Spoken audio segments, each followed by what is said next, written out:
있었어요? 예, 느꼈었어요. 그래서 또래랑 비교했을 때 좀 말이 좀 많이 늦고 예, 말 알아듣는 것도 잘 못 알아듣는 것 같고 예, 좀 그랬던 것 같아요. 그래서 이런 걸 좀 다 종합해 봤을 때요. 그런데 아까 저기 집안에서 상황에서는 검사 상황보다는 훨씬 기능을 잘했던 것 같거든요. 그래서 이제 이런 걸 봤을 때 기질적으로 좀 예민하고 까다로운 아이들은 밖에 나가서 당장 실력 발휘를 좀 못해요. 그래서 그런 측면도 좀 고려를 좀 해야 되긴 하는데요. 어쨌건 지금 24개월 전까지보다 24개월 이후에 좀 말귀를 알아들으면서 아이가 상호작용이 좋아졌다는 얘기를 들었을 때 엄마의 훈육상의 문제라기보다는 아이가 가지고 있는 조금의 약점이 아니었을까. 예, 그렇게 좀 예상이 좀 됩니다. 네, 그래서 궁금한 게 어머니 원래 고민이 수민이가 잠을 깊게 못 자는 것이었잖아요. 잠을 못 잔 것도 발달이 약간 발달 문제와 좀 관련이 있는 건지 두 선생님이 좀 의견을 듣고 싶은데 어떤가요? 예, 있을 수 있죠. 특히 이제 좀 산만한 것에 대한 이야기를 좀 하고 있잖아요. 수민이 같은 경우인데 좀 기질이 좀 까다롭고 예민한 아이들 중에서 주의산만으로 오해되는 경우들도 많고 그런데요. 그런 아이들이 기본적으로 잠자는 것에 대한 어려움을 호소를 많이 합니다. 이게 예민한 아이들은. 근데 특히 수민이 같은 경우는 지금 사실 만 3세 5개월이기 때문에 주의산만에 대한 걸 진단하기도 어렵고요. 확진한다는 건 더 어렵습니다.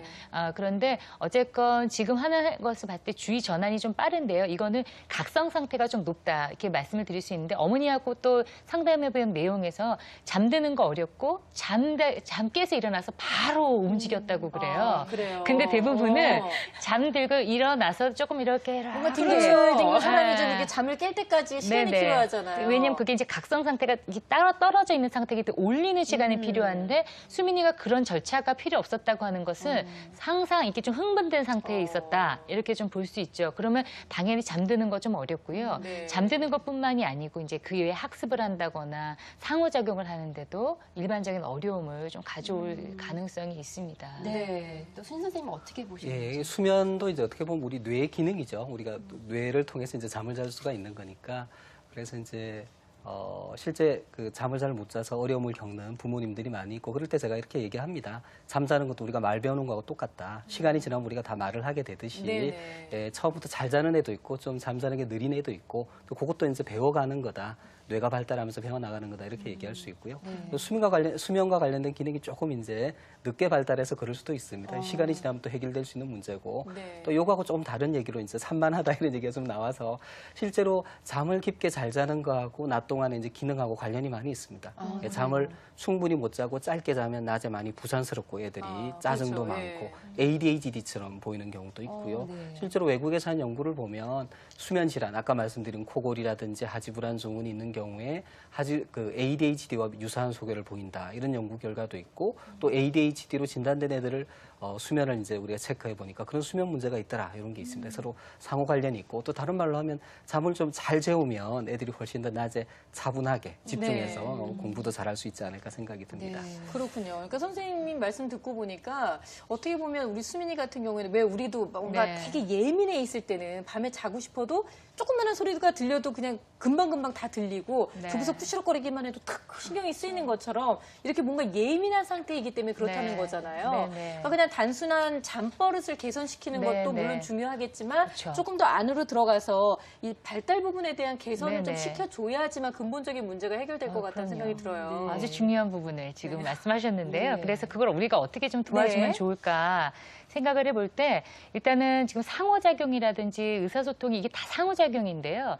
그 부분이 좀 미약한 것은 지금 사실이거든요. 그러니까 그 즐거움을 좀 느끼게 해주면 훨씬 나아질 것 같아서요. 그리고 아까 감각이라든지 이렇게 큰 문제는 없으나 어쨌건 조금 과잉각성된 상태나 이런 것들이 보고되기 때문에 첫 번째는 신체 놀이가 이런 것들을 많이 안정화시켜 줍니다. 그래서 바깥 놀이들. 그네 타고 시소 타고 뭐 이런 거 있잖아요. 정말 그냥 일상적으로 하는 것들을 많이 좀 시켜주시는 게 필요하고요. 간단히 주고받는 것을 촉진하는 놀이.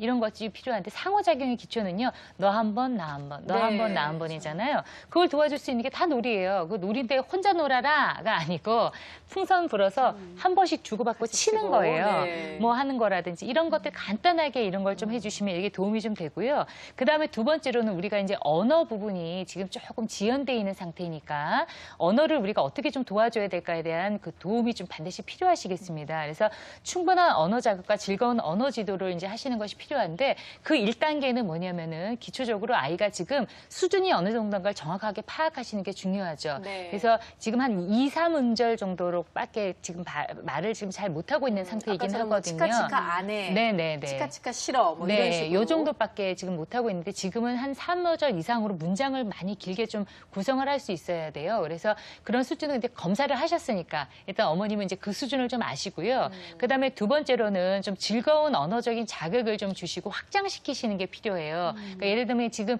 아까 뭐 빵 아이가 많이 그렇게 이야기한단 말이에요. 엄마 다 알아듣죠. 아유 알았어 하고 그냥 빵만 주지 마시고 말고. 아, 빵 달라고 맛있는 빵 달라고 맛있고 부드러운 빵 달라고 네. 이렇게 말을 조금 더 붙이셔가지고 네. 좀 표현을 해주시면 아이가 이제 그걸로 좀 이렇게 적절한 자극을 좀 받을 수가 있고요. 네네. 세 번째로는 아이가 이런 언어적인 것들을 이야기할 때요 많이 격려해 주시고 하시는 게 좀 필요해요. 근데 그걸 갖다가 빨리 말해.